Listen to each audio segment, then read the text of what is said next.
Today we're going to sort of pick up where we were on the most recent classes. So in the last few class sessions, we were looking at some changes in high energy particle theory with the development of things like quantum chromodynamics and so on, and ways to try to make sense of very high energy interactions among elementary particles, or at least particles smaller than an atom. And then in our most recent class session, we looked at some of the kind of shifts within the fields of study, including the emergence of this relatively new subfield called particle cosmology, which really kind of came together starting in the mid 1970s, partly because of some really exciting new ideas, but also, as we've looked at in some detail, because of some broader kind of institutional, even geopolitical shifts in the physics profession that really helped some of these new ideas kind of take hold in a way that they might not have in other times or places. So today we're going to focus on a kind of example of that new subfield, a relatively new subfield that's known as inflationary cosmology, or simply cosmic inflation. So to make sense of that, we're going to first look at some of the work in cosmology before this kind of merger of fields, before particle cosmology really kind of came into its own. And then we'll look at the coalescence of what came to be called the Big Bang model, still enormously successful framework for trying to make sense of very large scale changes in our universe over a long sweep of time. And then we'll see that already by the 1970s and 80s, there were some kind of curiosities or maybe inconsistencies with that otherwise quite successful model. And so people began thinking about shortcomings of the Big Bang model around the time that this new subfield of particle cosmology began kind of to come together.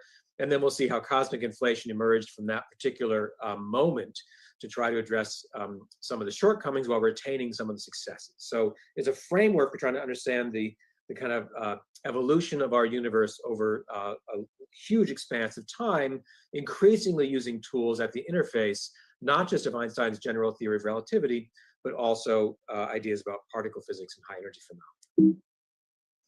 So that's where we're heading today, and the asterisks are to remind you, there's a set of strictly optional lecture notes on the Canvas site, which go into a little bit more detail of some of these parts from the lecture, again, strictly for your own interest as your interest in time allows. But if some of these things go by kind of quickly, there's some more material there. And again, I'd be glad to chat more about this if questions come up beyond that. Okay, so oftentimes astronomers will describe the sort of most salient features of our universe in terms of what they call large scale structure. It's really quite remarkable. And this has been this picture has been emerging really over a century, for 100 years or even more. That when astronomers turn their telescopes to the sky and look at many different length scales, many different characteristic lengths, either very, very, very large length scales. This is a modern example from the Hubble Telescope Deep Field Survey, where you can look at clusters and even superclusters of galaxies on enormous scales, tens or even thousands of, let's see, I want to get my units right. Basically billions of light years across. It's a huge scale. Or we can zoom into the size of single galaxies like the Andromeda Galaxy or our own Milky Way galaxy. Or if we zoom in even closer to home with the solar system, or even really in human terms, there are concentrations of enormous matter and energy and activity separated by huge voids. I like to make the joke, with my apologies to Tiffany, that in the Cambridge example, we have all this stuff happening like by this data center, whereas there's nothing at all happening at Harvard. Is that right, Tiffany? Just a simple nod, yes or no? Yeah, okay. Sorry, Tiffany, I'm teasing.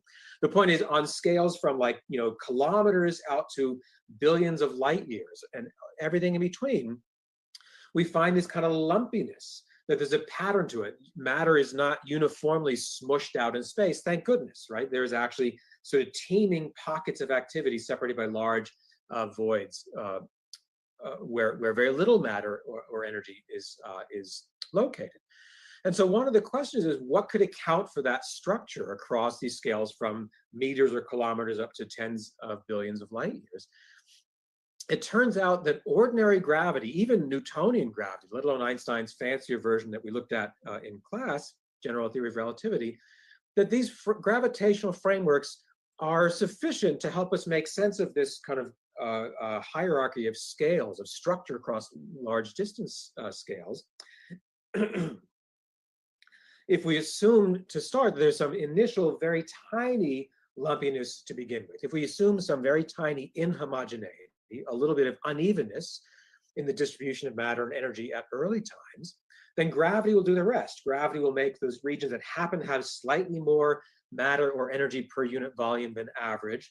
The gravitational force will then attract more and more matter and energy to those local regions. So it'll become more and more dense, more sort of pockets of activity. And meanwhile, the areas that happen to start out with slightly less than average matter and energy per volume, slightly under dense regions, will become more and more further evacuated. And so you can account for, even in much more quantitative precision, much more detail, we can account for this array of structure from human-sized scales out to the supergalactic using really only gravity, as long as we start with some initial, otherwise unaccounted for lumpiness. A tiny amount of unevenness in the distribution of matter and energy will grow more and more uneven over time. So a challenge for astronomers for a century or so has been to try to sort of make that account more precise and more quantitative and to compare it with more and more kinds of observations. And there have been two main conceptual ingredients, especially as we'll come to in the more recent versions of this in the era of particle cosmology. One of the sets of tools, the conceptual ingredients, not surprisingly, is some theory of gravity. And since the early years of the 20th century, as we've seen many times in this class, the framework of choice has been Einstein's general theory of relativity, which, as we've seen, describes the phenomena that we associate with gravitation as really being nothing but geometry, being local deformations, local curvature in this almost physical type fabric of space-time in response to the distribution of matter and energy. And the other main ingredient, especially, as I say, refined in recent years with insights from high-energy nuclear and particle physics, has been some prevailing understanding of matter, especially matter at very high energies and temperatures.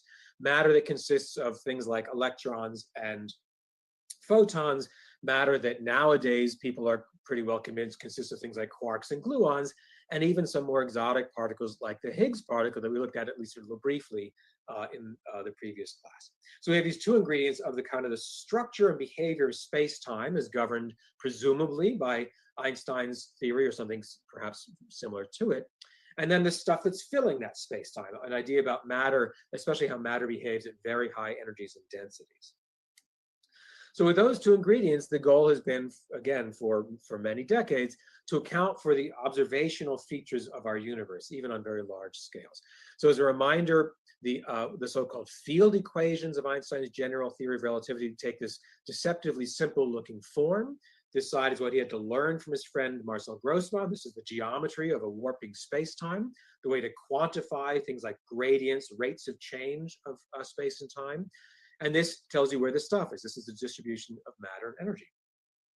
Pretty soon after Einstein sort of arrived at this form of his field equations in November of 1915, within a few years, Einstein himself and then soon several other colleagues began applying these equations not only to local phenomena, like, say, the warping of space outside the sun, that his friend Carl Schwarzschild first found an exact solution for very early in this work.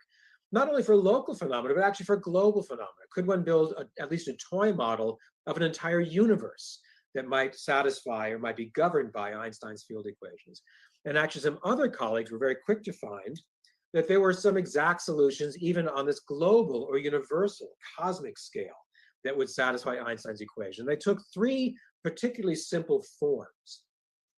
Depending on the amount of stuff, depending on the distribution of matter and energy, if you assume that the matter and energy was spread out perfectly uniformly as a toy model, a uniform density of stuff per volume, then depending on whether there was more than some critical value, less than some critical value, or exactly equal to some critical value. You had these kind of Goldilocks situations for the global shape of space in response to how much stuff per volume was filling that toy universe.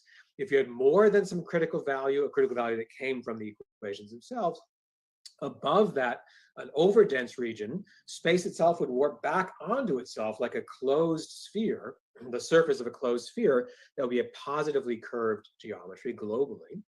If you had less stuff per volume, if the universe were underdense compared to that critical value, then in fact the universe would kind of open up away from itself. You'd have a hyperbolic solution or an open geometry with negative curvature. And only if the amount of stuff per volume were exactly equal to that critical value would the sections of space be flat, obey the geometry of ordinary Euclidean geometry. And so you could have these global features, for example, on a positively curved geometrical surface. Parallel lines that are parallel at the equator, like these here, will actually converge at the pole. So lines that are parallel in some part of the space will not remain parallel forever. That breaks the Euclidean assumption, the fifth postulate about parallel lines. Likewise, on a positively curved surface, you can draw a triangle and add up the sum of the angles contained within that triangle and add up to more than 180 degrees, whereas Euclidean triangles have to have exactly 180 degrees. Likewise, for open geometry, parallel lines will actually diverge. They'll get further and further apart from each other over distances that are remaining parallel, and triangles will sum up to have less than 180 degrees of the internal angle. So there are these self-consistent non-Euclidean geometries, and they could apply not only to local physics like the warping of space-time outside a massive object like the sun, but even to these toy universes, these otherwise very simple universes, simple models of a universe as a whole. Well, very soon after that, people, not Einstein himself, he thought this was horrible, but some of his colleagues who began pursuing these cosmological solutions began to realize that the universe could not only have a shape at a given moment in time, but the shape could change over time, or the size could change over time. You could have expanding or collapsing solutions, also strictly consistent with Einstein's equations. Einstein thought that was horrible. He had a very strong kind of aesthetic and philosophical preference for a universe that had no beginning, that was simply static, that would look the same for any observer at any moment for an infinite expanse of time. But other colleagues showed at least it was consistent with his own equations to have universes that would change over time. They could either expand or contract. That was actually a prediction made by some of these colleagues even before some empirical evidence began to come in, starting in the late 1920s with some, at the time, absolutely enormous telescopes. Now they're kind of pipsqueaks compared to what astronomers have today. But at what was at the time some of the largest telescopes available on the planet, astronomers like Edwin Hubble in Southern California were able to collect information and about not just the distribution of distant galaxies, but could also measure how rapidly they were moving with respect to us by measuring a Doppler shift, slight shifts in the spectral lines of those associated with those galaxies. And Hubble found this remarkable trend that the further away from us a given galaxy was, the faster it tended to be moving away from us further still. So the objects that were relatively close to us were moving away from us at one average speed. Objects that were further away were moving further away from us now, were moving even further away from us at a faster speed. So there's a linear relationship, remarkably close to linear relationship, between the objects' distance from us today and the rate at which they're moving further away from us. That became known as Hubble's law, more recently amended to be the Hubble-Lemaitre law, because it was actually predicted first by a theoretical physicist even before Hubble had found that data. Now we have, of course, as you know, the Hubble Space Telescope, named in honor of Edwin Hubble, which has been able to extend this to extraordinarily far distances, not just the ones that Hubble could access with his ground-based telescope. And the basic trend holds. There's some interesting deviations, but the idea is nonetheless evidence consistent with our universe expanding, not just having a shape to it, but actually stretching and getting larger over time. So you can actually then work backwards and say, for how long has our universe, our observable universe, been stretching? When did this kind of stretching or expanding phase begin? You can kind of work it backwards and say, given the rate of expansion that can be measured today, whether with Hubble's techniques or now with the more modern ones with space-based telescopes, Looking back, it's consistent with the beginning of that expansion being not quite 14 billion years ago, billions of years ago. That our own universe seems to have been stretching and getting larger and larger. So this gentleman here, whose name I already mentioned briefly, Georges Lemaitre, was really at the forefront of this work, starting in the 1920s and throughout the 1930s. You might notice in this photograph, he's wearing a Catholic priest's clerical collar. Georges Lemaitre is, I think, a fascinating scholar. He was indeed an ordained Catholic priest. He was also an MIT-trained PhD astrophysicist. He studied briefly he was originally Belgian. He studied briefly in Cambridge, England, with one of the first converts to general relativity, Arthur Eddington. Then he came to MIT to finish his PhD, and then was finding many of these solutions to Einstein's field equations even before Einstein did. And in fact, Einstein kept thinking he must be wrong, and then Lemaitre kept being right. So they became very nice colleagues. But Einstein started off by always being frustrated that Lemaitre found solutions that Einstein found kind of abhorrent or disgusting. And yet Lemaitre showed they were at least mathematically self-consistent, and gradually became more and more relevant in the light of data like Edwin Hubble's about the expanding universe. Lemaitre was one of the first to start thinking about playing that film strip backwards. To say if things are moving further apart from each other on average today, and if the universe in general is expanding today, then was it in fact smaller at earlier times? You can imagine kind of playing a film strip backwards and watching these galaxies actually approach each other as you look at earlier and earlier times, heading back toward that roughly 14 billion-year-old starting point.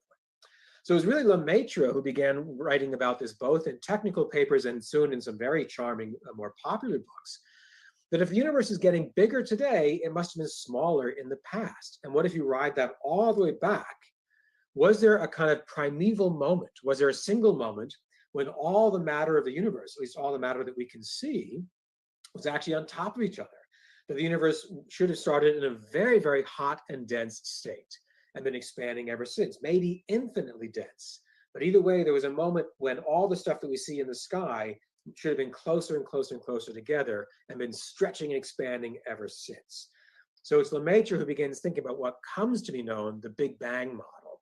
He was calling it the primeval atom, that there was this initial kind of fireball from a very, very hot, dense state, and he was very eager to understand the early stages of that expansion. That's where things stood really through the 1930s. As we saw, there were a number of kind of disruptions when much of the world descended into the Second World War. And then soon after the Second World War, new groups began coming back to these somewhat old questions. Some of the newer groups had experience with things like the Manhattan Project, and in general were much better versed in things like nuclear physics than had been known even in Lemaitre's day. So they both, the field had expanded, and some of these folks had direct experience from things like the Manhattan Project. One of whom was actually George Gamow. So one of the most active groups soon after the Second World War was based at the the Applied Physics Laboratory. We looked briefly at this when we talked about the Second World War. That was another one of these US-based defense laboratories built in a hurry to try to advance a bunch of wartime defense projects. It was much like the MIT Rad Lab. At the Applied Physics Lab, they worked on things like proximity fuses and so on. Starting very soon after the war, there was some unclassified research going on at that research lab as well. And George Gamow was advising two younger physicists, Robert Herman and Ralph Alpher. Here's a famous composite photograph. They're making more than a not so subtle gesture of the fact that Gamow was widely rumored, at least, to enjoy his drink. So his head is emerging from the vapors of Cointreau, of a liqueur. So this was a trio that began coming back to some of these questions about the very early universe, inspired by the writings of Georges Lemaitre, but now with a lot more knowledge about high energy interactions among elementary particles as well. And in a series of really quite kind of ahead of its time, far-sighted sort of work starting in the late 1940s, this trio and a small number of other colleagues around the world began trying to fill in this picture, this primeval fireball picture. And in fact, it soon became known simply as the Big Bang model.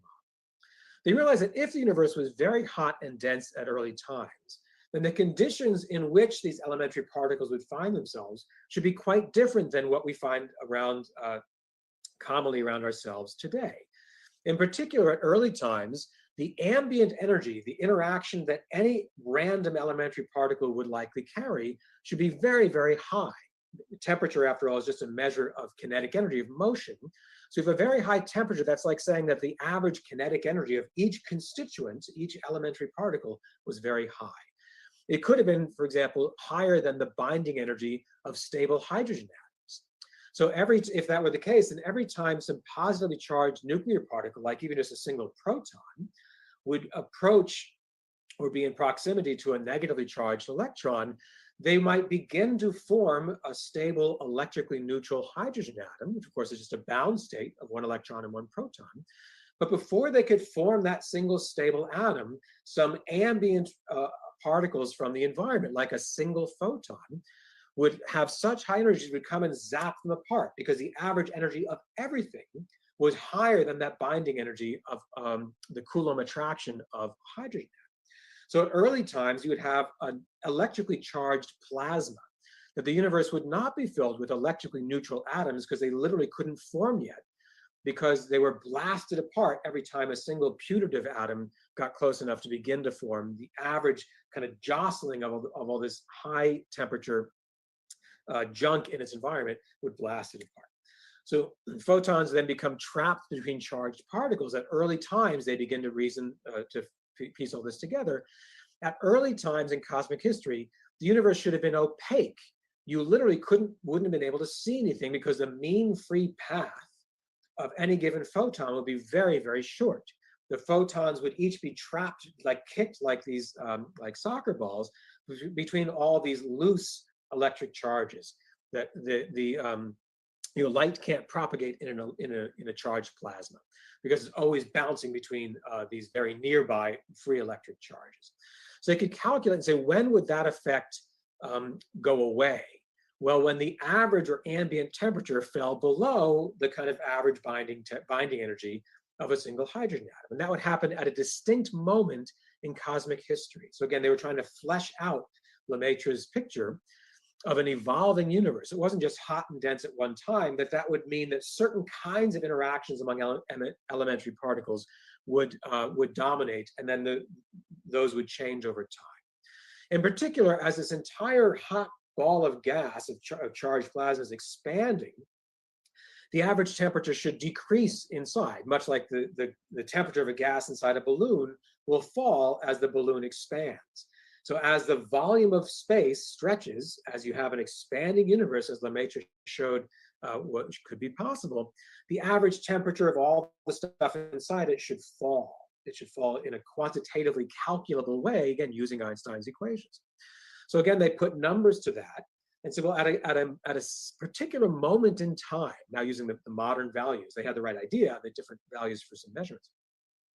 We now calculate at around 380,000 years after the start of that stretching, after that primeval atom begins to expand, the ambient or average temperature of all the junk inside that universe should have fallen below this kind of Coulomb attractive energy for neutral hydrogen.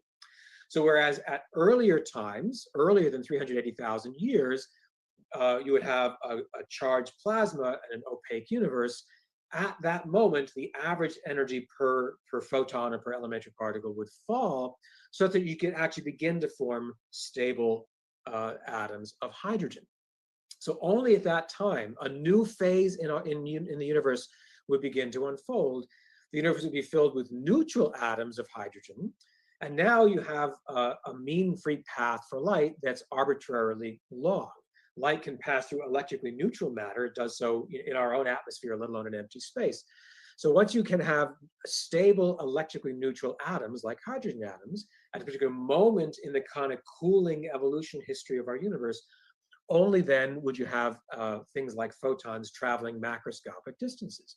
So after that time, when the temperature has fallen below about 10,000 degrees Kelvin, photons are free, and then they can now travel large distances, and their energy continues to redshift. They lose energy as the universe continues to expand.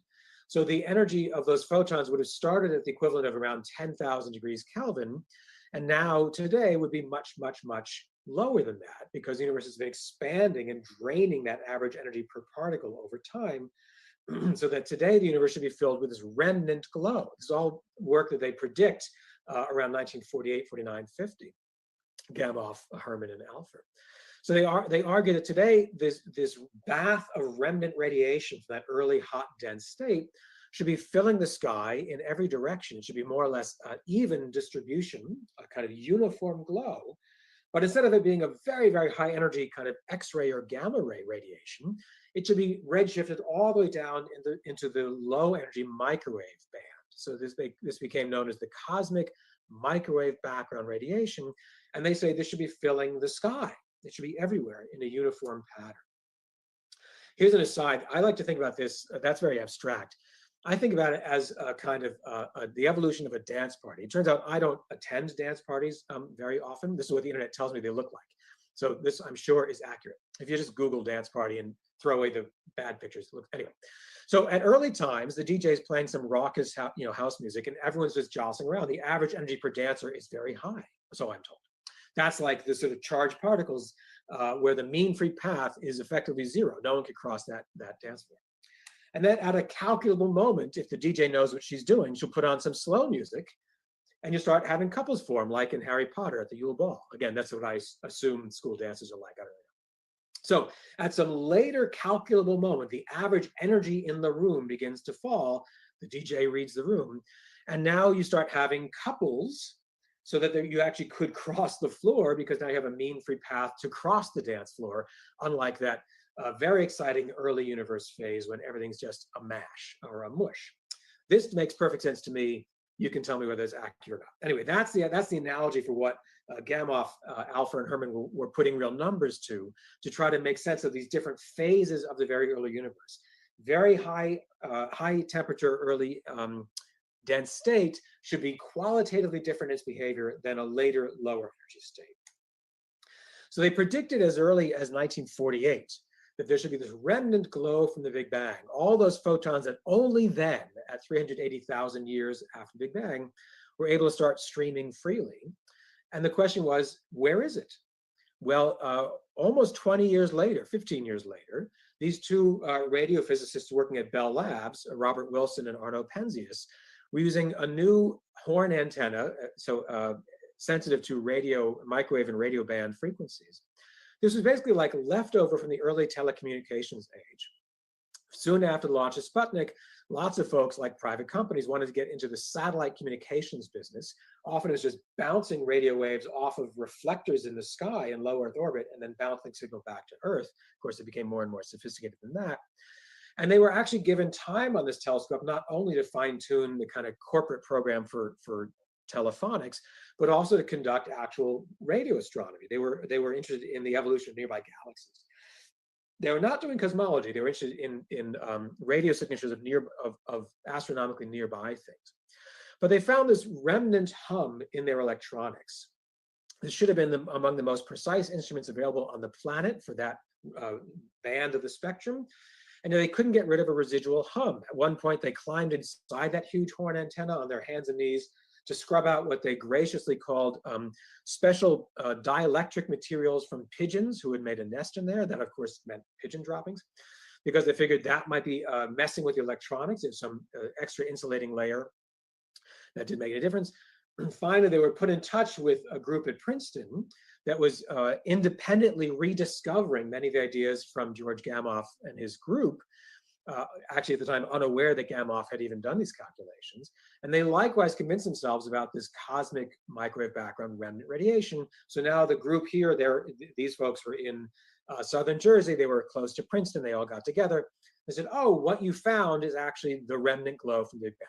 This residual hum in your receiver, consistent with an energy of about 3 degrees above zero, 3 degrees Kelvin, was really the leftover photons, that remnant hot radiation from the Big Bang that had been streaming freely for the next 14 billion years, and the average energy per photon had fallen steadily since the time when they were first released in that early dance party. They were very soon afterwards awarded the Nobel Prize for actually detecting evidence of the Big Bang. So let me pause there and ask any questions. Any questions on that stuff so far?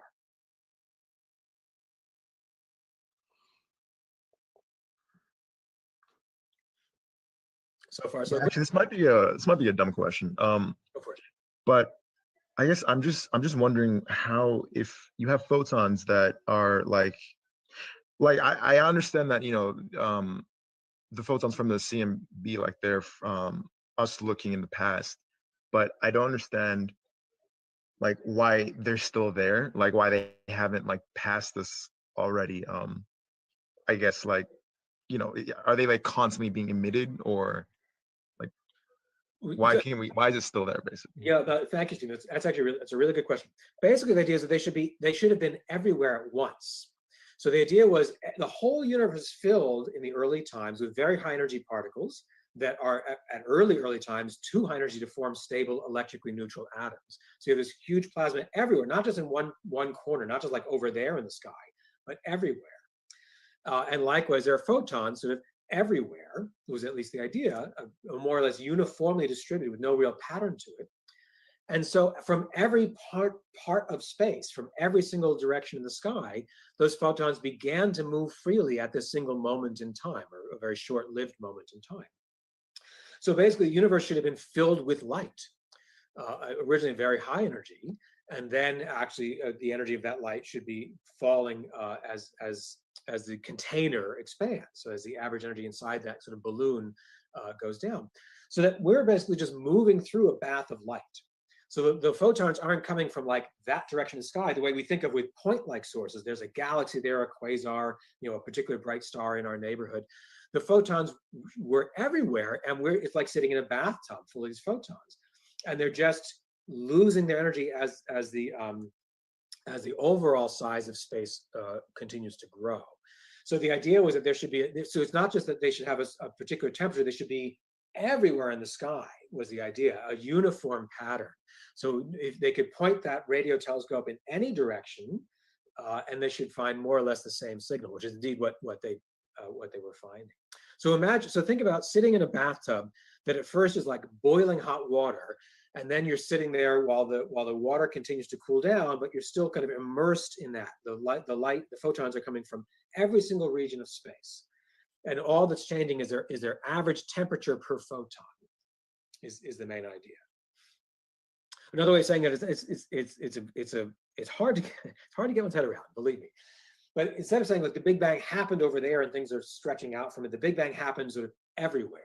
So every place, every part of space that we could see today, once had been at the Big Bang, so to speak. The Big Bang happened there. It happened at x equals 0 and x equals 1 equals 2. Any place we could put spatial coordinates to on this model, those all experienced the Big Bang at the same time. So it wasn't the Bang happened there and stuff was flowing outward from it towards us. Again, think about being sort of inside a balloon or let's say a bathtub.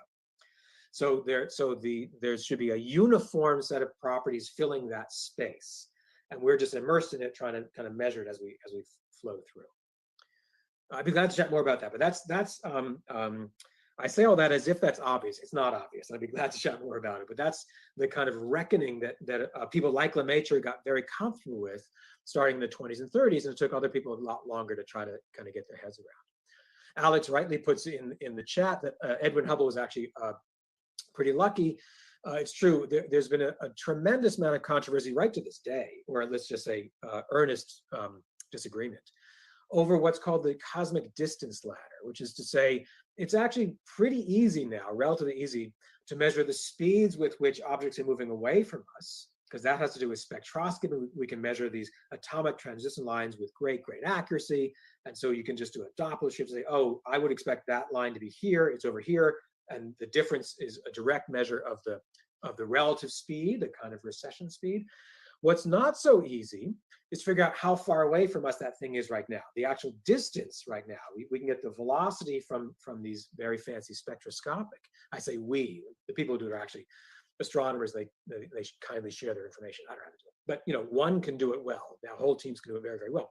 What's hard to do is to calibrate what's called the distance ladder. How far away is that object right now, let alone how quickly is it continuing to move away? And so this was especially off compared to modern day values in Hubble's time. In fact, his value was, well, let's see, 500 versus 70. So what we now call Hubble's parameter is roughly 70 in appropriate units, and he measured 500. So he measured a much quicker average rate of expansion than what we have kind of mostly settled on today. But the basic picture was there. The picture was enough to get people to start paying attention, a small number of people, to pay attention to Georges Lemaitre's otherwise quite obscure mathematical solutions. So Lemaitre, there's also a Russian and by then Soviet physicist, Alexander Friedman, who was doing very similar work. A few of these mathematical physicists were using Einstein's equations in ways that Einstein thought was awful. As I say, he was not at all a fan of this early on. But it looked to many people to the few people who paid any attention at all, it looked like just a kind of mathematical curiosity. And it was only when paired with observations, most famously from Hubble. Hubble actually had a number of assistants and other groups began contributing as well.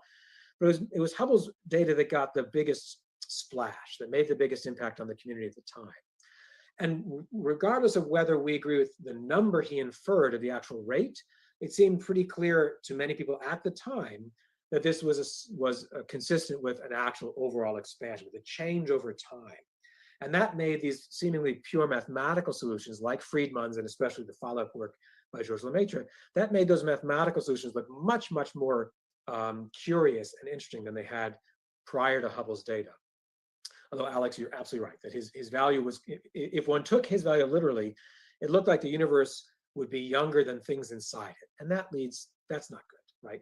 So how could the Milky Way galaxy or even the planet Earth be older than the universe in which it resides? So it did lead to these kinds of puzzles. And that was eventually kind of smoothed over or made more consistent by the 1950s. That took a while. It's an excellent point. Any other questions on that? Okay. So this is a remarkably, I think, safe to say, remarkably successful set of ideas that eventually becomes called the Big Bang model, going all the way back to really to Einstein, but especially people like Georges Lemaitre, a huge boost to try to give real quantitative kind of teeth to his internal phases or intermediate phases by people like George Gamow and his younger assistants. And it starts to match observations really quite well. And yet, we're not done. And people began to get worried about some of these features of the Big Bang model, not only to cherish its successes. So for this next part, it's actually really helpful to adopt convenient coordinates. If we accept the notion that there's a kind of universal stretching of space, then it's actually helpful to kind of to adopt coordinates that kind of take that into account. So what we tend to, astronomers have done really for generations, is to adopt what are called co-moving coordinates. And then a physical coordinate at any given moment in time would be scaled by this universal stretching, this so-called scale factor. So that Hubble's data was consistent with galaxies sitting still at some fixed co-moving location. You could plot down the Andromeda galaxy at r equals 7. And then it's moving away from us because all of space is stretching in between. So you could have galaxies that are more or less sitting still locally, but are receding from us, just as we are receding from them, because the space in between is stretching, and you can accommodate that by inserting this one kind of universal stretching function. It's called the scale factor. So the distance between, say, the Milky Way and the Andromeda galaxy at any given time, the physical distance really would change. It is getting more distant over time because the space in between is stretching. So if you plot things in terms of what's called co-moving distance, you kind of scale out, you take into account that universal scaling, then it would just look like Milky Way's at r equals 0 and Andromeda is stuck at r equals 7 in these convenient coordinates. Then you have to be a little more clever to adopt your clock to make things, again, actually really simple. This is actually called conformal time. That might remind you of our beloved friends, the 19th century Cambridge Wranglers, at least my beloved friends. We looked briefly at the Wrangler stuff, at these conformal mappings. We're really doing a Wranglerish thing here. Very similar idea, to adopt coordinates for the time, for the rate at which we think clocks should tick to be convenient, that also takes into account that changing stretching rates over time. And so what we call conformal time, often labeled by the Greek letter tau, is basically a variable tick rate that is really convenient, because then we can start making a dynamical changing space-time look just like the space-time of special relativity, look just like a Minkowski diagram. Why do we do all this funny stuff that I had to wave my hands around for co-moving distance and conformal time? Because when we make space-time plots, where we use co-moving distance rather than physical distance for the spatial part, and conformal time, this variable clock rate, rather than what's called cosmic time, or sometimes simply called physical time, then actually we get back to some simple looking arrangements, like light rays once again travel on 45-degree diagonals. If we were to try to take into account the changing stretching rate of space, these paths of light rays would become these very complicated, bent, twisted kind of paths. But in these special, very simplifying coordinates, light just travels on 45-degree diagonals. We sit still at a fixed value of co-moving location, and then light comes to us along 45 degrees. That sounds very abstract. We do that all the time. This is just an example in space-time of a conformal mapping of the sort that we all use every day, like a Mercator projection.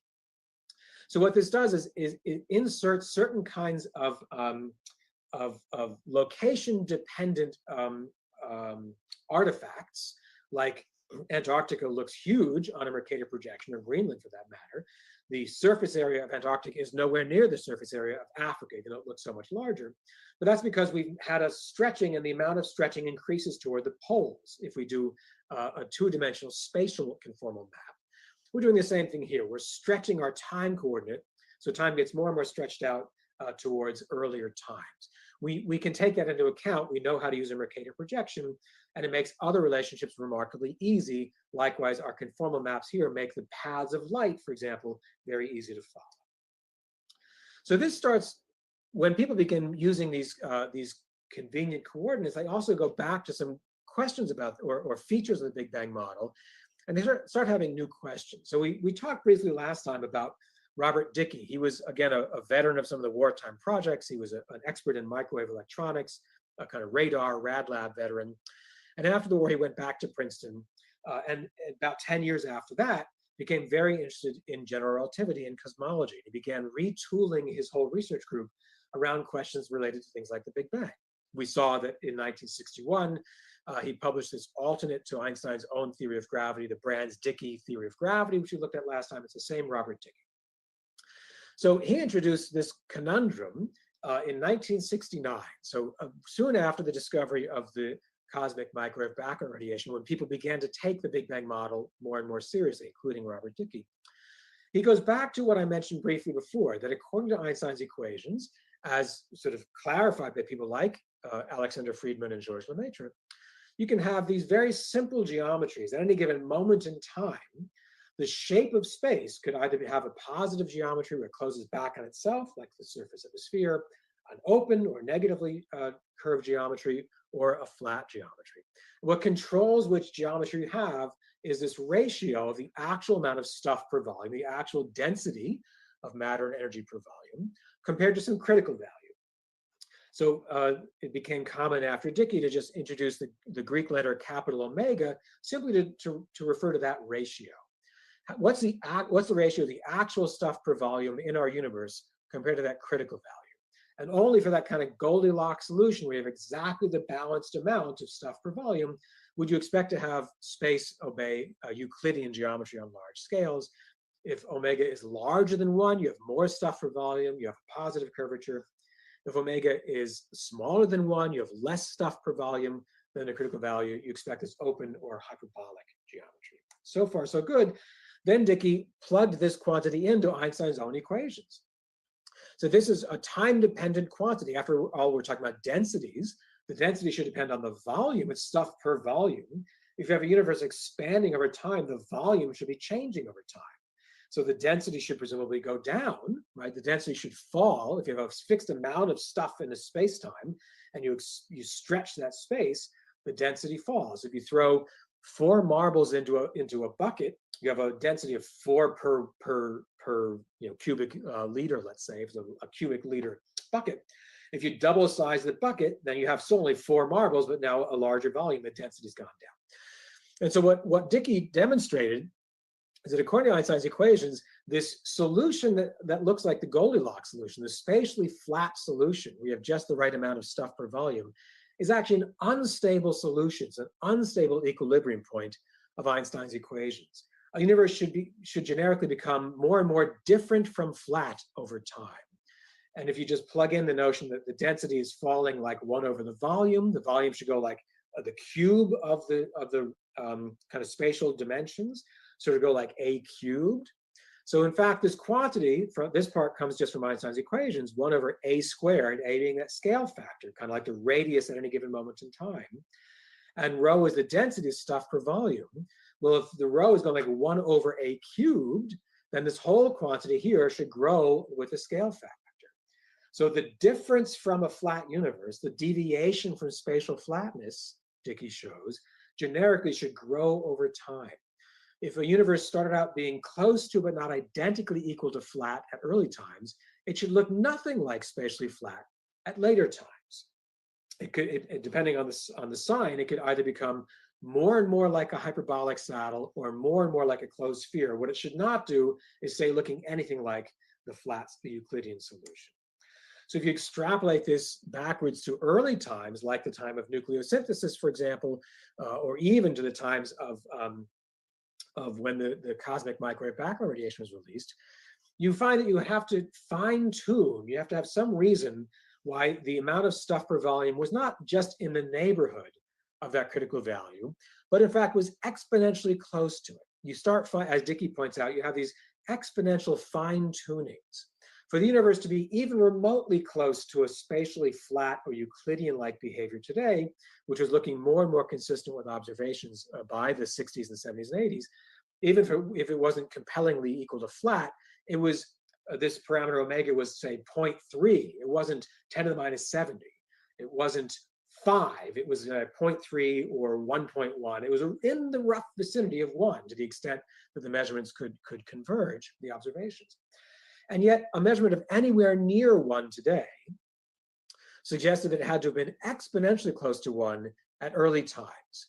And that seems like this very strange or unexplained fine tuning. If the universe has been stretching for 14 billion years, what set it to be so exponentially arbitrarily close to spatially flat, given that that is an unstable equilibrium point? So that became known as as a flatness problem. That was introduced by Bob Dickey in 1969.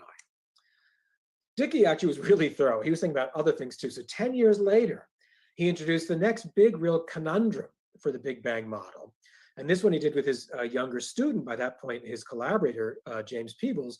You might know Peebles' name. He actually just received the Nobel Prize in Physics a little over a year ago for much of this work. Peebles had done his PhD with Dickey at Princeton. So 10 years later, Dickey and Peebles introduced what the second big conundrum, and this one's called the horizon problem. So now let's go back to these very convenient conformal diagrams. So I'm going to use the same funny coordinates I mentioned before. I'm mapping the history of the universe using co-moving distances. So I've taken into account that universal stretching of space and that variable clock rate, that conformal time. So now, according to this very lovely picture that people like George Gamow and Ralph Alpher and Robert Herman put together, we should be receiving these microwave photons today from literally every direction in the sky. This goes back to Stephen's question. Imagine you have a three-dimensional version of this. Everywhere in the sky, you see these photons heading toward us. Some of them are heading away from us, but we're just immersed in a bath. The ones that we see have been heading on trajectories toward us since they were first released, since that moment, 380,000 years after the Big Bang, when photons could begin streaming freely, when they could travel macroscopic distances because the universe is filled with electrically neutral matter. There's some moment after which the photons begin traveling large distances. They've been traveling that whole time until some of them enter our antennas and our satellites today. So remember, in these coordinates, we sit still at some fixed value of co-moving location, r equals 7 or whatever you'd like. You could call it r equals 0. And then light travels on these lovely, convenient 45-degree diagonals. So from this corner in the sky, it's like pointing your telescope over there. From this corner of the sky, looking in the opposite direction, we receive this uniform bath of photons that have been traveling towards us this whole time. Well, here's where Dickey and Peebles start raising some questions. We receive this remarkably uniform signal on the sky today from opposite sides of the sky, from any direction that we point to our radio telescopes, both on Earth and now from satellites. There's a co-moving distance, delta r, across which we receive these photons, and they look remarkably uniform. However, those photons were emitted at a finite age when the universe was only a short portion of its current age. It was only 380,000 years old as opposed to nearly 14 billion years old. Light can only but travel at a fixed speed, at least according to Einstein's theory. So if the universe has only been around for so long, then light could only have traveled so far. That's called the horizon distance. What's the furthest possible distance that a light beam could have traveled, traveling at that constant speed of light for as long as it was able to. So even though an actual physical light beam couldn't have traveled because the universe was optically opaque, any information, any physical signal, any force, anything that is limited by Einstein's speed limit should only be able to travel up to and limited by the speed of light. That means there's a furthest distance according to which any information or influence or physical force or anything could have traveled since the Big Bang up to the time when that radiation was first emitted. That's called the horizon distance. And as they show, for any finite age, for any universe that has this beginning a finite time ago, at any moment in time, there's a furthest distance that anything traveling at the speed of light could possibly have gotten to yet. That's called the horizon distance.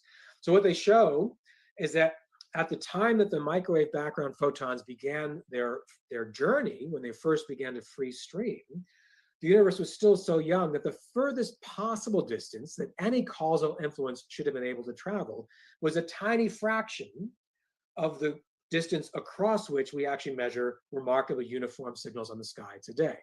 So the horizon distance was actually like a factor of 100 shorter than the smoothness scale across which we receive remarkably uniform information. How could that be? If this portion of the sky never had a chance to become in any kind of physical equilibrium, or even to exchange a single tweet, to have absolutely no information of this part of the sky about what the average conditions are in this part of the sky, how could they have become indistinguishable in the signals we receive today? That became known as the horizon problem. And this was heightened when, as more and more data came in, more and more careful observations of the microwave background radiation, it became clear that that signal really is uniform to 1 part in 100,000. It's remarkably uniform to a tiny fraction of a percent. What is that, to 1,000th of 1%. That signal is uniform across every direction we look in the sky today, even though it's coming from all these regions that when that light was emitted, couldn't have possibly had any physical interaction with each other or had even a single, kind of status update saying, I'm going to release my photons at this temperature. You should do the same. So at the time that the light was emitted, the kind of smoothness scale was much, much larger than the kind of causally self-connected scale. And that becomes known as the horizon problem. So why on earth would the CMB be so uniform today to this exponential accuracy from regions of the sky that were never, ever in causal contact? Plus, why on earth do we have this distribution of scales that I started off in the beginning? Where does large scale structure come from? Oh, I'm sorry, I skipped ahead. Sorry, this is my anthropomorphic analogy for why the horizon problem should give you pause. This usually works better when we're meeting in person in an actual classroom. But imagine, we're all sitting in a nice, big, comfortable room, socially distanced, and everyone has come in the room, and I've stolen your cell phones. Sorry, you'll get it back. I've temporarily taken your cell phones and your laptops. I've blindfolded you all and put in earplugs and handed every single one of you a ping pong ball. I won't actually do this, but just imagine. And then without any prior coordination, I say, please throw your ping pong ball at the same speed at the same time to 1 part in 10 to the 5, without any chance to coordinate, without anyone saying, ready, set, go. Or you'd be able to say to your neighbor, here's my plan, let's coordinate, right? That's what it's like to have these causally disjoint regions emitting these photons, not just with kind of the same energy, but with the exact same energy released at the exact same time. That's the point of this series of kind of ping pong balls distributed through space. Now, as I was saying, what about the lumps? This entire Big Bang model has still had to assume kind of by fiat, with no real explanation, that there was some initial lumpiness, there's some inhomogeneity that over time could then grow to become this cascading hierarchy of scales, which is why we'd have superclusters of galaxies separated by huge voids and all the rest. So the Big Bang model had some amazing successes, but some pretty stubborn quandaries as well. So I'll pause there again and ask the questions about that. Any questions on the kind of shortcomings of the Big Bang as people began articulating them throughout the 60s and 70s?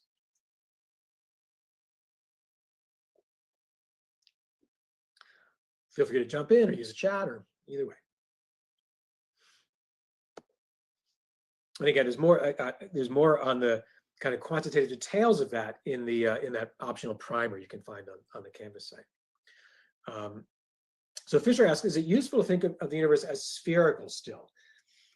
Yeah, these pictures get pretty hard. So basically, we can imagine drawing, choosing some point of interest and drawing some sphere around it, and asking what's happening in that region. Is that region itself will grow over time? And is that region representative of some larger sample from which it's taken? So we can still ask about the behavior of some randomly drawn sphere, even if the global shape of space might not be spherical. Because you can imagine filling a perfectly rectilinear Euclidean space with a bunch of representative spheres whose behavior we could study. Now, it could be that the entire universe has some global shape to it. We could be living in a closed universe where on the largest scales, it actually looks like a sphere. But we could again do the same trick. We could still ask about locally, let's fill it with some representative shape and ask about the average behavior within that shape. So what we mean by what's spherical, we can continue to use spheres usefully even if we live in a flat universe, as long as we're careful to distinguish a kind of sample volume versus the kind of global properties. It's a good question. Alex asks, what about the monomal problem? Yes, very good. So I left that one out. That was something that exercised Alan Guth in particular, because, and maybe that's getting ahead. Maybe I'll talk a bit about that actually in the last part of the class. That's a good question, Alex. Any other questions about that? About the shortcomings of Big Bang? Okay, let me press on because these are excellent questions. Alex is already giving us a kind of segue to the next part, which is great. So let's go to that last part for class today. I love this photograph. This is, to me, priceless. This is what Alan Guth looked like circa 1980. I think MIT used to have a law that you had to dress so as to match your own blackboard. I think we relaxed that rule. Anyway, he was blending into his surroundings.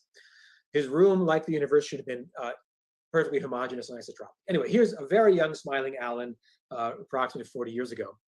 He was wondering about these questions as well, as we'll see in a moment. He was, however, coming at this having been trained at MIT in particle theory. He was not trained in relativity or cosmology.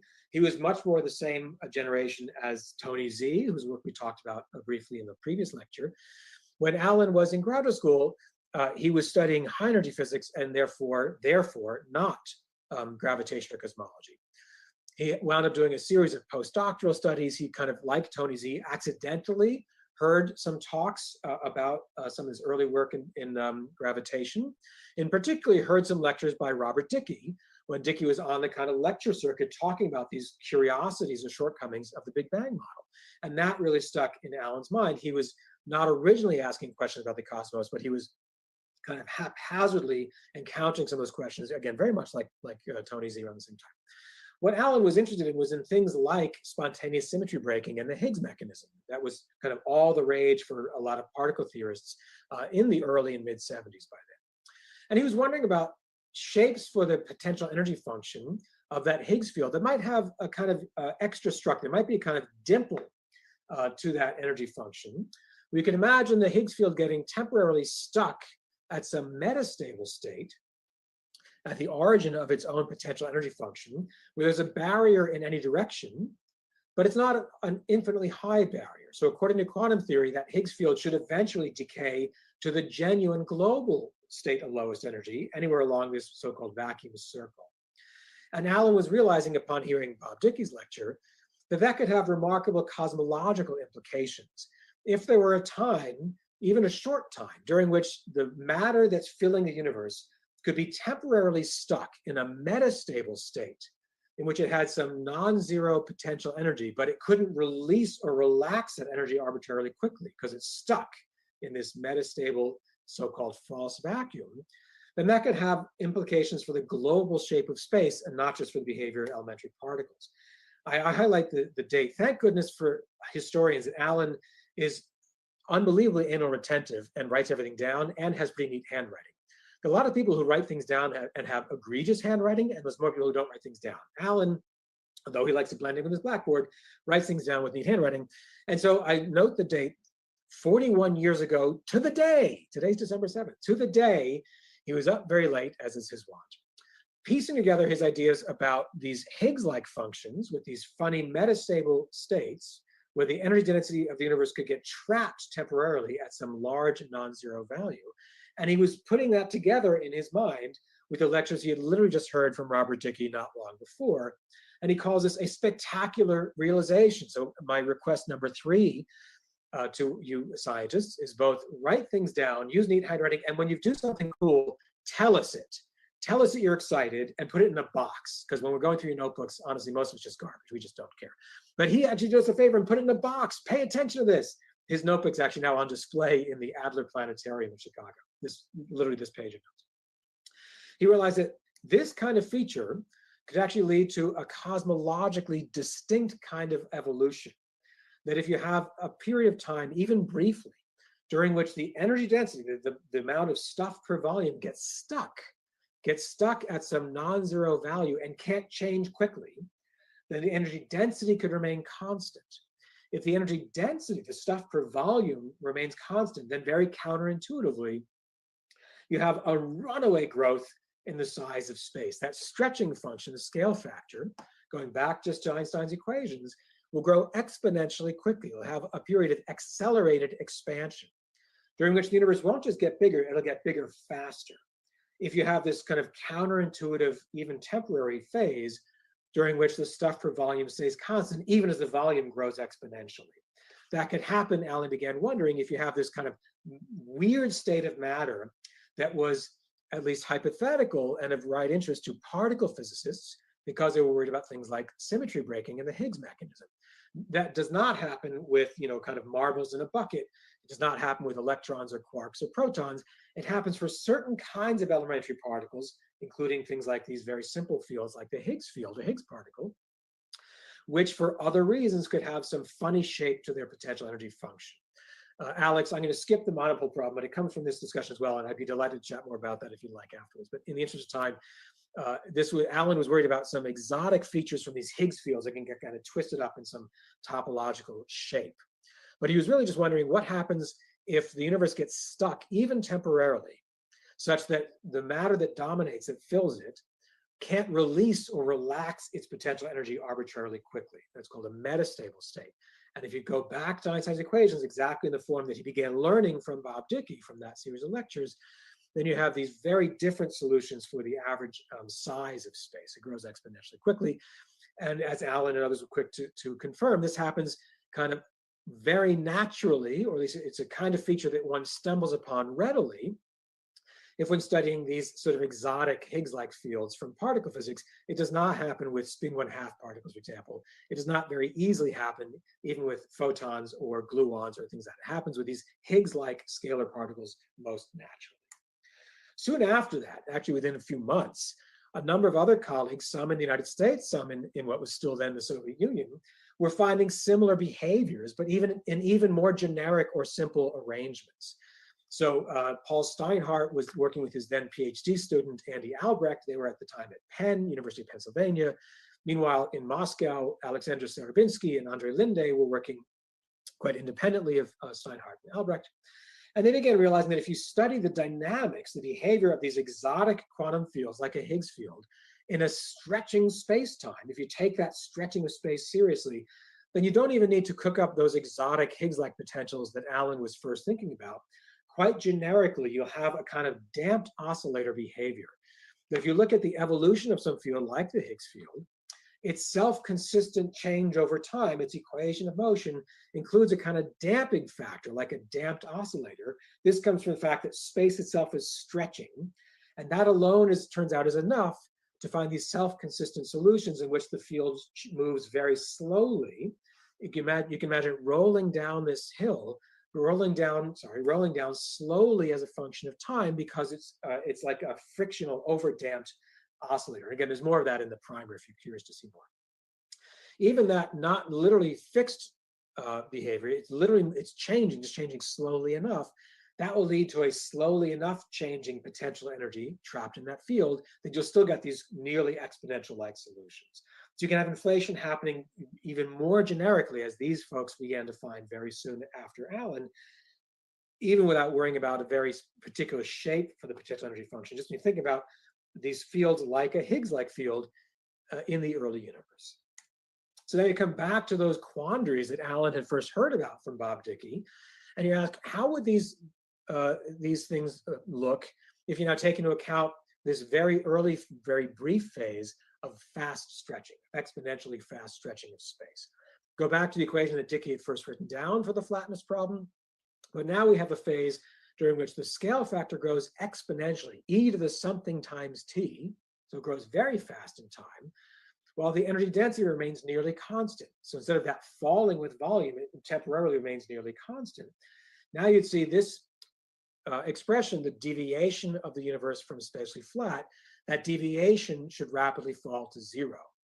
The universe today should look indistinguishable from a flat universe because the difference from flatness was driven to zero dynamically by having even a very brief phase of exponentially rapid accelerating expansion. You drive the universe towards a flat shape rather than having it flow away from a flat shape. And again, I go through that in more quantitative detail in the primer. So the latest measurement from the Planck collaboration using using a satellite is that this parameter in our actual universe today is 1 to better than percent level accuracy. Now let me just pause. I know I'm going to run long today, but I just can't help myself. When I was in graduate school, not super long ago, kind of long ago, I was friends with a bunch of observational astronomy grad students in the dorm, and they were basically mean. They were teasing, like, you're working on inflation, but we know that omega is 0.3.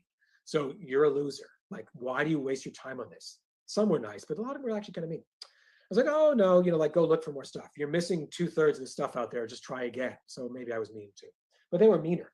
There were more of them. So when I was in grad school, it looked very much like omega was 0.3. And if you squinted at it, you could maybe make it 0.35. It was not 1, according to the best observations around the world. Today, it's 1 to better than percent level accuracy, and they can just stick it. So I like sending them holiday cards saying, thinking of you, omega's 1, see you next year. Anyway, this is a remarkable shift, even over the course of 20 to 25 years, let alone since the days of Lemaitre and Hubble. Okay, what about the more subtle one that Bob Dicke and James Peebles worked out, called the so-called horizon problem? Let's go back to our funny map, our conformal map. Remember, the horizon problem was originally phrased because we thought there was an origin to all of time, this Big Bang surface at tau equals 0. And if you add up the time between tau equals 0 and when those photons begin to travel freely, there was only a fixed horizon distance. It was much smaller than the smoothness scale that we could measure empirically. Well, if inflation happened, there should have been a very brief period before what had previously been called the Big Bang. So we're adding more real estate along our time axis. We're unfurling a little bit extra time that hadn't been taken into account in the standard Big Bang model. So if you allow for more time before what you would call the Big Bang, you can continue tracing those past light cones further and further back. You see there should be some time earlier than what we were starting from, during which all the past light cones from the entire region we see today would indeed have overlapped. So then it would at least be plausible. There's at least now a causally self-consistent mechanism by means of which the universe could have similar conditions everywhere, because they actually were causally connected at a time before we had previously taken into account. So therefore, you could have the horizon distance, the maximum causal distance, becomes actually much larger than the smoothness scale that we measure. So now the horizon distance is larger because there was more time that we hadn't yet taken into account. Any kind of causal influence would have had more time to propagate than we had previously accounted for. So now you get the ratio at least in the right order. You can have a horizon distance that is larger. In fact, it could be much, much larger, exponentially larger than the smoothness scale we observe. Now remember, this is a funny coordinate. It takes an unbelievably short amount of physical or cosmic time, the time that we measure on our wristwatches, to accomplish that. In fact, it takes about 10 to the minus 36th of a single second. That's all it takes for this inflation. If the universe expanded exponentially just for that sub blink of an eye, then all of a sudden the causal structure of the entire observable universe is turned upside down. You basically erase the horizon problem because there actually was a time when all the stuff we see would have been in causal contact, very comfortably in causal contact. And the universe, in that tiny blink, a billion, billionth of a second, grew by about 30 orders of magnitude. It didn't keep doing that. Wasn't doing that during the rest of this Big Bang evolution. There's this tiny blip, and taking that into account suddenly rearranges the causal ordering and basically addresses these out of order causal conundrum. So here's a plot in more familiar coordinates, going back now to time measured in seconds and space measured in meters rather than co-moving distance and conformal time. You can see that as you trace backwards from today, instead of going back to saying the universe at early times should have been on the order of 1 meter, you say at those early times the universe was actually exponentially tinier than you had thought. It grew exponentially quickly to map onto where we see today. And so the universe was so tiny, it could very easily have been in a kind of equilibrium, or at least a causally self-connected state. So during this tiny blink of an eye, the universe grew exponentially quickly and then mapped onto the standard Big Bang evolution. And that alone is enough to address the flatness and horizon problems. It turns out it does more than that as well. This is what gets, I think, even more exciting and what has occupied much of the community ever since. That field, that Higgs-like field that was driving inflation, that was very slowly evolving in its potential, should have been subject to the uncertainty principle, just like all matter should be. And this became clear to people about a year or so after Alan and Paul and Andy and all those folks began writing the first papers on inflation. By 1982, 83, pretty early on, people realized that not only would you have a kind of gross feature of the evolution of those exotic particle physics-like fields, they should also have quantum wiggles, because how could they not? Because they should be subject to the uncertainty principle. These are quantum fields evolving in a dynamical space-time. I still can't believe it, but it is the case that you can study the evolution of those quantum fluctuations with a remarkably simple-looking oscillator equation. I've hidden all the hard stuff in this term. I made it look easy. But you can actually take into account that frictional damping, the stretching of space, and the reaction of that kind of a jittering trampoline back on the evolution of matter. We can solve these equations to unbelievable accuracy and realize that we should have a prediction today for tiny seeds, tiny unevenness in the very early distribution of matter and energy, because the universe was filled with quantum fields. And as we've seen a number of times now, quantum jitter, the uncertainty principle, means that we can never specify the energy of that field to arbitrary precision at any time. At any given moment, that field would be subject to slight quantum fluctuations in the distribution of energy across space. That starts to yield this tiny little fluctuation in why there's slightly more matter and energy in this region of space than the other one. So that those very tiny quantum scale fluctuations get stretched as the whole universe stretches. As the scale factor grows exponentially, you have the average length between the sort of distance between crests of those tiny wiggles get stretched to galactic and even supergalactic scales, all within that blink of an eye. So now you have a reason why there's a primordial inhomogeneity, and you also have a reason why it's on the right length scales. It's going to seed galaxy formation, not kind of mess around with your atoms like a Lamb shift, because you have matter in an early quantum state as the universe is stretching exponentially. So you can go back to now a much more modern picture of the very tiny lumpiness captured in that microwave background radiation. This is from the Planck satellite team. This is exaggerating with false color imaging the slight 1 part in 100,000 offsets between the regions of the sky that are slightly higher energy photons in the CMB and slightly lower energy photons. And the idea now is that the regions of the sky from which these photons were emitted are telling us about the very, very tiny unevenness in the distribution of matter and energy at the moment those photons were emitted. There was a tiny little excess gravitational potential. There was a little more stuff per volume at that region. So the photon then had to spend a little more energy climbing out of that gravitational well. We should receive it today as being a little less energy than average, very slightly less. Meanwhile, other photons would have come from regions that were slightly evacuated, a little less dense than average. So the photons we receive today had to spend less energy gravitationally to overcome that very tiny gravitational potential. They should have slightly more energy on average today than the average. So we can actually map the quantum fluctuations, which kind of leave an imprint in this dynamical fabric of space and time that then maps to this distribution of these very tiny unevenness in the CMB. They have been mapped by 3 generations of satellites above the ground with increasingly precise ground-based measurements as well. And each of these came out sort of with 10 years apart, with an increase of about a factor of 30 in the resolution, the angular resolution of the sky. I was a senior in college a long time ago when the first of these released their data in September 1992. I was a senior that year.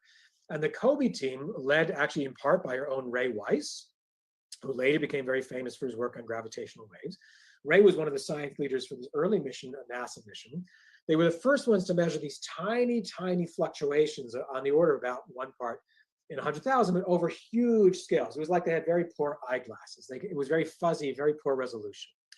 Roughly 10 years later, another NASA mission called WMAP was able to increase the resolution by a factor of 30, and they released their data in 2003. Then the Planck, European Space Agency collaboration called the Planck satellite, released their data 10 years after that, starting in 2013, with another factor of 30 in the spatial resolution. And so we can now make plots like this. The solid green line is the generic prediction from the simplest models of inflation. What's the pattern of bumps and wiggles on the sky you should see today? Is basically kind of fancy Fourier transform, more or less.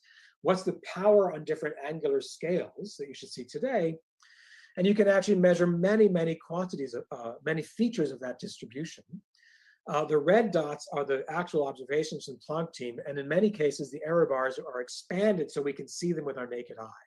This is such a precise set of measurements that, in fact, sometimes we have to make the error bars larger. So now, not only do we live in a universe that is indistinguishable from flat, as inflation suggests we should, but the actual pattern of those wiggles, the pattern of the very slight early unevenness in the sky, matches predictions to, again, better than percent level accuracy. I find that astonishing. Let me take a few more minutes. There's one more set of things that were found, or I should say were predicted. So inflation should not only make these early primordial density perturbations, where the photon should be slightly more or less energetic, depending on the quantum fluctuations of that Higgs-like field, there should be primordial gravitational waves as well. This is now much like the waves that Ray and his huge team found locally from a collision of, say, black holes. There should be primordial gravitational waves excited by inflation as well. And these are waves that actually stretch and squeeze space in a kind of 2-dimensional pattern. So these are mathematically more complicated structure. You should have this kind of periodic squeezing, stretching, and then inverted by 90 degrees. So a version of these were found by the LIGO collaboration and announced early in 2016. These are not primordial. These are from local effects like the collision of black holes in our own galaxy. Inflation says similar kinds of things should have been happening in the earliest moments everywhere in space through this very violent, rapid stretching of space. So go back to that kind of dance party I was telling you about before. At the moment when the electrically neutral atoms start to form, if there were this sea of or bath of gravitational waves, then the kind of high school auditorium, imagine where this dance is happening, should have been subjected to this periodic, very particular pattern of squeezing and stretching. So while the atoms are forming, they would have been going, gravity would have been rippling through them. That should yield a characteristic twisting or curl pattern, a polarization in that cosmic microwave background radiation. Not only should there be slightly hotter and colder spots in the sky, if you zoom in by a factor of another 20, you should actually see a kind of corkscrew pattern, that the hotter and colder regions actually have this kind of twisting pattern, which really is like that container of spacetime being stretched and squeezed as the gravity waves kind of ran through it. In March of 2014, a team using the BICEP satellite at the South Pole announced they had actually measured exactly that corkscrew pattern. This is from their now famous or infamous paper. We had a celebration here at MIT. This is me cheering on Andre Linde and members of the team, the experimental team. We had a toast with non-alcoholic cider, and to be clear, it was middle of the afternoon. We were getting drunk on the ideas, but not on hard cider. Unfortunately, pretty soon after that, it turned out the BICEP team had measured data consistent with local noise. My friends, many of my friends on the BICEP team managed to find out that the Milky Way galaxy is dusty, which we knew. So they basically the signal they had hoped to measure was actually swamped by foregrounds they had not yet been able to control. And this was found by a number of very sophisticated analyses soon afterwards. So it remains an open question to this day whether these primordial curling twisting patterns really can be detected. Maybe they're such small magnitude it'll evade our detection. We don't know. There are ongoing efforts to this day. BICEP is now souped up and they have a much more sophisticated series of telescopes. There's another team also at the South Pole, the Planck satellite. There's new efforts being built on the Atacama Desert, very high altitude in Chile. So stay tuned. We'll hopefully learn more about that final prediction from inflation before too long. Let me wrap up. Cosmic inflation arises from types of matter and interactions that we now don't know exist, that are kind of heart and soul of this particle cosmology community, things like the Higgs boson. And it addresses several of these long-standing conundra about the standard Big Bang model. It makes specific predictions for what we should see in the sky today, including very minute statistical predictions for things like the cosmic microwave background radiation. And the simplest models fit to unbelievable accuracy, despite what my mean dorm mates used to say in the mid-90s. Now we have extraordinary agreement with many, many of these predictions, albeit not the final. So why is the universe lumpy? Why is this cascade of scales? Because space-time is wiggly and matter is jiggly. Now there's an alternate hypothesis, my final set of slides. I mentioned this last time, and I just want to make it clear. I mentioned that Alan Guth's been working on this since around 1980, since December 7th, 1979, in fact. As you also know, he's won many awards, including the award from the Boston Globe for the messiest office in Boston. This was published in the Globe at the time that he won first place. They also published these photographs. These are all shots from his office at the time. I used to have to walk through that just to try to meet with my PhD advisor. It was like not OSHA certified. So an alternate hypothesis for why the universe is so messy is actually because Alan's been generating the mess in his own office and it's expanded to cosmic scales. So I'm going to close with that, and I'll be glad to stay a bit longer if people have questions. Again, I'm sorry for running late. Feel free to drop off if you need. Any questions on that?